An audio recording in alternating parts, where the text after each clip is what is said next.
വയനാട്ടിൽ കോൺഗ്രസ് കൊടി പിടിക്കണ്ട എന്ന് തീരുമാനിച്ചപ്പോഴേ ആദ്യം എതിർത്ത് വന്ന ഒരാൾ കേരള മുഖ്യമന്ത്രിയാണ്. ഒരു പാർട്ടി ഏത് രീതിയിൽ പ്രചരണം നടത്തണം എന്നുള്ളതിനെ കുറിച്ച് മറ്റൊരു പാർട്ടി അഭിപ്രായം പറയണമെങ്കിൽ അതിന്റെ അർത്ഥം എന്താ? അവർക്ക് അതിനോടൊരു ഭയമുണ്ട്. അല്ലെങ്കിൽ കോൺഗ്രസിന്റെ കാര്യം അവരെന്തെങ്കിലും ചെയ്തോട്ടെ. ഇനിയിപ്പോ എന്താ? ഇപ്പൊ CPM എന്തൊക്കെ നടത്തുന്നത് കോൺഗ്രസ് വല്ലതും പറയാറുണ്ടോ? BJP എന്തൊക്കെ നടത്തുന്നത് കോൺഗ്രസ് പറയാറുണ്ടോ? ഇല്ല. അപ്പൊ കോൺഗ്രസ് എന്താണ് കൊടി പിടിക്കാത്തത്? അപ്പൊ അതിലൊരു ദുഷ്ടലാക്കുണ്ട്. ആ ദുഷ്ടലാക്ക് എതിരിടണമെങ്കിൽ ഒരടി പിന്നാക്കം നിൽക്കണം. അപ്പൊ രണ്ടടി മുന്നാക്കം വെക്കാം കോൺഗ്രസിന്. അതാണ് കോൺഗ്രസിന്റെ തന്ത്രം. വയനാടിൽ രാഹുൽ ഗാന്ധിയാണ് മത്സരിക്കുന്നത്. രാഹുൽ ഗാന്ധി ആരാണ്? ദേശീയ തലത്തിൽ BJPയുടെ രാഷ്ട്രീയ എതിരാളികളിൽ ഒന്നാം സ്ഥാനത്ത്. പാർലമെന്റിൽ വയനാട്ടുകാർ തെരഞ്ഞെടുത്ത രാഹുൽ ഗാന്ധിയെ പാർലമെന്റിൽ നിന്ന് പോലും പല കാരണങ്ങൾ പറഞ്ഞ് പുറത്താക്കി. എന്നിട്ട് കോടതി വിധി പ്രകാരമാണല്ലോ തിരിച്ചതേ എത്തിയത്. അപ്പൊ അത്രയും രാഹുൽ ഗാന്ധിയെ ഭയക്കുന്ന ഒരു പാർട്ടിയുടെ നേതൃത്വം വയനാട്ടിലത്തെ ഓരോ ഇഷ്യൂസ് ഇങ്ങനെ കണ്ടുകൊണ്ടിരിക്കുകയാണ്. അതുകൊണ്ടാണല്ലോ അമേഠിയിൽ മത്സരിച്ച സ്മൃതി ഇറാനി വന്നിട്ട് അവിടെ പത്രികാ സമർപ്പണത്തിന് BJP സ്ഥാനാർത്ഥിക്കൊപ്പം എത്തിയത്. അതുകൊണ്ടാണല്ലോ അവിടെ സുൽത്താൻ ബത്തേരിയുടെ പേര് ഗണപതി വട്ടം എന്നാക്കണം എന്നൊക്കെ പറഞ്ഞ് ചിലര് രംഗത്ത് വന്നത്. അപ്പൊ ഇതൊക്കെ എന്തിനാണ്?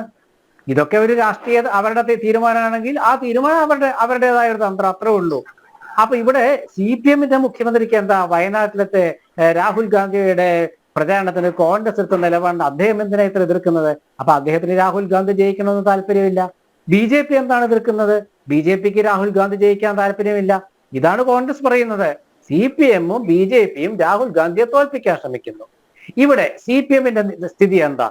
CPM കേരളത്തിന് പുറത്ത് CPM രാഹുൽ ഗാന്ധി വയനാട്ടിൽ മത്സരിക്കരുത് എന്ന് CPMന്റെ ദേശീയ നേതാക്കൾ ആരും പറഞ്ഞായിട്ട് എന്റെ അറിവിലില്ല. ഇവിടെ നേരത്തെ നമ്മുടെ ഡോക്ടർ ജയരാജ് പറഞ്ഞ എന്താണ്? വയനാട്ടിൽ ആനി രാജയ്ക്കെതിരെ രാഹുൽ ഗാന്ധി മത്സരിക്കുന്നു. രാഹുൽ ഗാന്ധി അവിടെ സിറ്റിംഗ് MP ആണ്. അവിടേക്ക് ആനി രാജ വന്നു എന്നിവർ പറയുന്നില്ല. അപ്പൊ അവരെന്താ ചെയ്യേണ്ടത്? രാഹുൽ ഗാന്ധിയാണ് ഇന്ത്യ മുന്നണിയെ നയിക്കുന്ന ആദ്യത്തെ 2-3 നേതാക്കളിൽ പ്രമുഖൻ. ആ രാഹുൽ ഗാന്ധി വരുമ്പോൾ അദ്ദേഹത്തിനെതിരെ ഞങ്ങൾ മത്സരിക്കുന്നില്ല എന്നൊരു നിലപാട് എന്താ അവരെടുക്കാതിരുന്നത്? അവരെടുക്കാതിരിക്കാൻ കാരണം കേരളത്തിലെ ഇന്ത്യ മുന്നണി ഇല്ല. കേരളത്തിൽ LDF UDF ആണ്. ഇവിടെ 2 മുന്നണികളാണ് ശത്രുക്കൾ, രാഷ്ട്രീയ ശത്രുക്കൾ.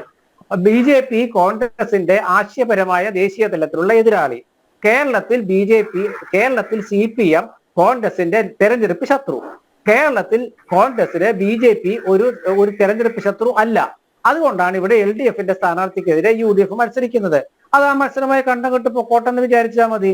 അപ്പൊ അതിന് പകരം അവിടെ കോൺഗ്രസിനെ എതിർക്കാനായിട്ട് BJPയുടെ താല്പര്യം സംരക്ഷിക്കുക എന്ന രീതിയിലേക്ക് എത്തുക. അല്ലെ BJP അഭിപ്രായം പറയുന്നത് രാഹുൽ ഗാന്ധിയുടെ മണ്ഡലത്തിൽ കൊടി പിടിച്ചില്ല എന്ന് BJP പറഞ്ഞാൽ മനസ്സിലാക്കാം. കാരണം കഴിഞ്ഞ തവണത്തെ 2019 തെരഞ്ഞെടുപ്പില് അവിടുത്തെ കൊടി പിടിക്കലൊക്കെ ബന്ധപ്പെട്ട ഒരുപാട് വിഷയങ്ങളുണ്ടായെന്ന് നമുക്കറിയാമല്ലോ.